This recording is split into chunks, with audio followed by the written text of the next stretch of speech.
తెలుగు రాష్ట్రాల్లో సంచలనం సృష్టించిన మీర్పేట్ మర్డర్ కేసులో కీలక మలుపు. గురుమూర్తి రిమాండ్ రిపోర్టులో సంచలన విషయాలు వెలుగు చూశాయి.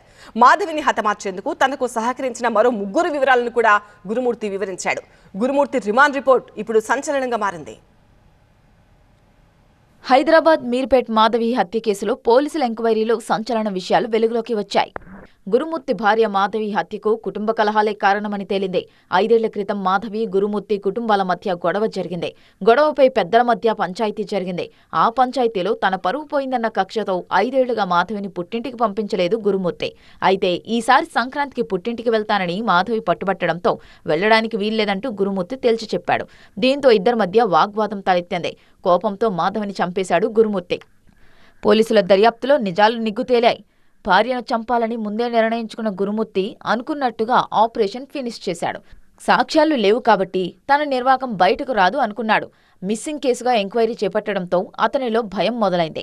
నిజం బయటపడినా తను సేఫ్గా ఉండాలని మరో కన్నింగ్ ప్లాన్ ఇశాడు. ఆవేశంలో కొట్టానని భయంతో ఆనవాళ్లు మాయం చేశానని ఓ బంధువుకు చెప్పి ఎమోషనల్ గేమ్ ఆడాడు. ఫైనల్గా నిందితుడు గురుమూర్తిని అరెస్టు చేసిన పోలీసులు BNS 103(1), 238, 85 సెక్షన్ల కింద కేసు నమోదు చేశారు.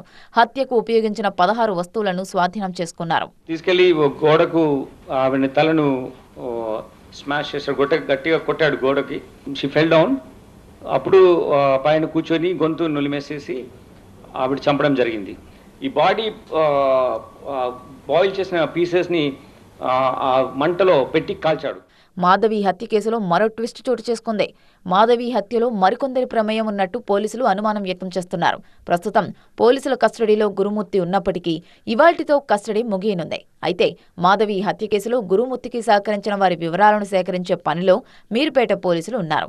అవసరమైతే గురుమూర్తికి పాలిగ్రాఫ్ టెస్టులు చేసేందుకు రెడీ అవుతున్నారు. ఇదిలా ఉంటే నిందితుడు గురుమూర్తి కుటుంబ సభ్యులపై కేసు నమోదు చేశారు పోలీసులు. గురుమూర్తి తల్లి లక్ష్మమ్మ, సోదరి సుజాత, సోదరుడు కిరణ్పై కేసు పెట్టారు. మాధవి హత్యకు వీరు ముగ్గురు సహకరించినట్టు అనుమానం వ్యక్తం చేస్తున్నారు. మరింత లోతుగా దర్యాప్తు చేస్తున్నారు.